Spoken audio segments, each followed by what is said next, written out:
Hey guys, what's up? It's Katie and I'm back with another Marvel Contest of Champions video, and oh goodness, guys, Odin is finally here. Yes, the All-Father has arrived to the contest. So let's go ahead, take a look at his champion spotlight and see what the All-Father is all about. Now, obviously, he's going to be a cosmic champ. Thank goodness. If he was anything else, I'd kind of be like, what? But okay, so Odin is the king of Asgard and all-father to numerous formidable Asgardian gods. However, Odin is the most powerful of the Asgardians, possessing a vast cosmic energy source called the Odin Force. This power is so great that Odin must enter a coma-like state called Odin Sleep to recover from its overwhelming strength. As protector of the 9 realms, Odin and his son Thor defend Asgard from threats of otherworldly origins. So I'm really glad that they incorporated the Odin Sleep and the Odin Force in here. So I've glanced over it. So let's go ahead and take a look at his mechanics. He does seem kind of like an interesting champ. All right, Odin taps into his Odin Force to gain a variety of powerful buffs, improving his other abilities for each of his unique buffs. Odin also takes advantage of bulkier opponents by scaling his damage with his opponent's max health. To strengthen himself, Odin can enter Odin Sleep between fights to receive bonus buffs. To strengthen his allies, he can grant Asgardian relics to his allies. So basically, he's got cross-fight mechanics, which we haven't really seen too much of that, right? We've seen it with Mr. Fantastic and Apoc. So I love that they have put more cross-fight champs in here to help benefit your other champions. I really like this. I really like when Kabam does this with champions. So let's continue on and take a look at his strengths and his weaknesses. So strengths. Giant Slayer. Odin's primary damage source is direct damage that scales with his opponent's max health. This gives him a much easier time against tanky opponents with large health stats. Buff variety. Odin has access to many unique buffs for him and his allies, which can last for the entire fight. This makes him great for paths where unique buffs are key, i.e. maybe like the rich get richer, buffed up, that sort of thing. All right, weaknesses. Nullify and Stagger. Odin relies on his buffs for all of his damage and utility, so an opponent able to strip him of buffs will have a much easier time defeating him. And this makes sense, right? Most mystics put a Stagger or Nullify, and this is an Odin's Cosmic, so that makes sense. Consecutive fights. Odin performs best when he can alternate fights with his allies in order to gain the effects of Odin's Sleep. If he is used in consecutive fights, he will become much weaker after the first fight. So that's something to pay attention to if you get him out of the crystals or out of the arena, right? The fact that you don't want to use him consecutively, so you want to alternate fights, which is kind of nice. So he's not going to be a path clearer, but he will be useful for some fights during the path, and then the fights that he's not fighting, he will help to benefit his other teammates. So I do like that. All right, let's move on and let's take a look at his abilities. First, let's talk about Odin Sleep, and then we'll get into Odin Force. So Odin Sleep. At the start of the first fight as an attacker and every fight as a defender, gain Odin Sleep effects. When Odin's teammates win a fight at the start of Odin's next fight, gain Odin Sleep effects. Odin Sleep grants the following effects.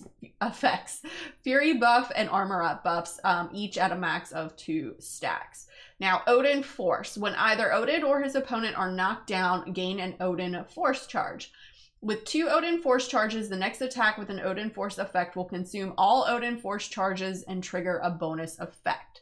Okay, so knocking him down, you're not going to want to knock him down too much when we fight against him. All right. Heavy attacks.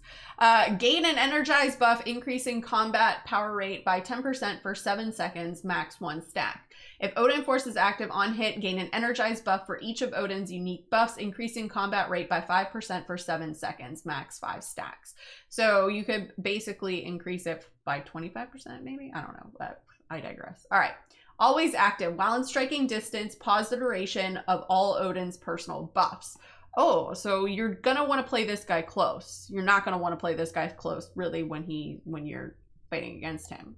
All right, special 1, Spear of Legends. On activation, gain True Strike, ignoring armor, resistances, auto block, and evade effects for 7 seconds. Odin Force, when he has Odin Force on activation, gain a Bulwark buff, increasing block proficiency by 700 for 7 seconds. Odin has access to 2 unique buffs from his special 1 attack, crucial to ramping up Odin during a fight. So if you really, looks like when you want to ramp up Odin, you want to start with the special 1, right, to get those buffs going. All right, special 2, Lightning Strike. On activation, pause the duration of all buffs on Odin until the special attack ends. The last hit deals a burst of direct damage for each of Odin's unique buffs, each dealing 2.75% of the opponent's max health up to 11,600. Now, Odin Force. On activation, refresh the duration of all personal buffs on Odin. The last hit on Odin's special 2 attack has a damage cap. This scales with his base attack rating, meaning that he can increase this damage cap by leveling up. Oh, that's nice. Okay, cool beans. This looks like the one that you're going to want to do when you have the most buffs active, right? Because for each unique buff, it's going to deal 2.75% of the opponent's max health. So you're going to want to build the buffs up and then launch your special 2. All right, special 3, gain a copy of all personal buffs Odin has gained at any time during the fight. Odin Force, gain an extend buff, increasing the duration of all buffs by 25% for 15 seconds. For increased damage in longer fights, Odin can use this special 3 attack to gain copies of his Fury and Armor Up buffs granted by Odin's Sleep. But for other buffs, notice that Odin has max stacks that prevent him from stacking bonus buffs. Okay, now let's take a look at these cross-fight abilities, right? Pre-fight and cross-fight abilities. So Odin can place cross-fight abilities on the next fight from the pre-fight screen, and the next teammate excluding Odin that enters the fight gains the cross-fight ability lasting the entire quest. So Threadstock, each fight gain an indefinite aptitude buff, increasing the potency of Fury, Armor Up, and Precision buffs by 13%. So you would want to use that one maybe if you had like Venom on the team, or Angela, or Captain Sparkles, someone like that who gains the Fury and the Armor Ups. All right, then you have, or Hype. Oh, Hype would be good, right, with the Fury. Dropnir, each fight gain an indefinite protection buff, preventing the loss of more than 18% of max health from a single source. This buff is removed when struck by a special 3 attack and does not mitigate the damage. So that's kind of a bummer that it doesn't mitigate the damage from a special 3. I wish that it did for nodes like All or Nothing, right? So, but that's still not bad, especially if you're going against some really high attack value champions. And then you have Stormbreaker. Each fight gain an indefinite shock resist buff, increasing shock resistance by 80%. So there are some paths in, I believe it's Act 6, where you get a shock applied to you. So this would be really nice. So I like that he helps out his teammates. All right, now let's take a look at his signature ability and decide whether or not he needs the Awakening. So when either Odin or his opponent are knocked down, if the opponent has any of the following buffs, Odin gains a corresponding buff lasting 7 seconds. Fury, Armor, Resist Physical buff, Resist Energy buff, and Crit Resistance buff. So it doesn't sound like he really needs his Awakening, but it would be super beneficial to have, right? Because especially for that damage off the special 2, he needs the buffs to do the most damage off that special 2. So having him awakened would be really beneficial, I feel like. I would say it would be really beneficial to have him awaken. All right, now let's talk synergies. Battle of Realms with Mephisto. Odin, for each living teammate, gain 5% plus 5% attack rating. Mephisto, for each knocked out teammate, gain plus 5% attack rating. That's not bad. That's not a bad one. Okay, Odin sons and Odin daughters. Unique synergy with Thor, Loki, Hela, and Angela. Thor and Hela gain 5% duration for each fight the team has won. Oh, buff duration for each fight the team has won. Nice. Loki and Angela plus 5% buff potency for each fight the team has won. That's really good for Angela. That's actually really good for Angela. Warmonger with Hela. Odin gained 10% attack rating when fighting the final node of a quest. Hela, while charging her heavy attack, Hela gains twice as many Fury buffs. So that's really good for Hela, because her Furies can be a little bit of a pain sometimes to get. So to gain twice as many Furies, that's nice. And then you have Oathsworn with Heimdall. Odin, once per fight, Heimdall will intercede on Odin's behalf, dash back and hold block for 1.5 seconds to gain a perfect block buff, increasing perfect block chance by 100% for 10 seconds. That's nice.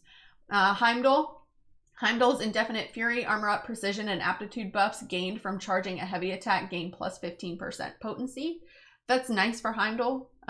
That's a nice buff for Heimdall, but I doubt many people are still going to use Heimdall. And then Friends with Thor Rags, Hulk Rags, and Thor Jane Foster. All champions gain plus 130 armor rating, and enemies with Red Skull and Thanos.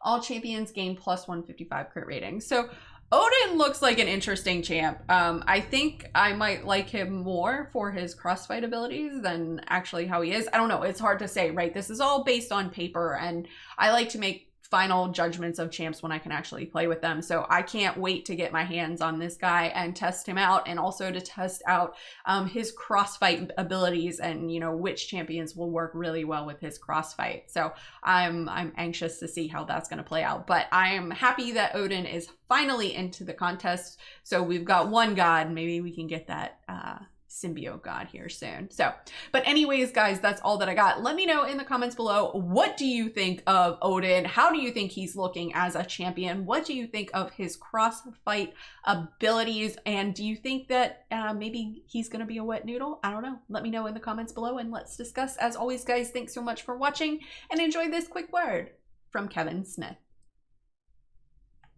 Hey man, it's me, Kevin Smith, and if you enjoyed the mediocre Mcoc video full of scrub gameplay, then show Katy some love by hitting like and subscribe, man. Katy don't ask for much. Katy did ask for this. Katy did. So, do like Katy did and bug people and get you to like and subscribe, man. She's doing that Mcoc beautifully. Not mediocre. Katy!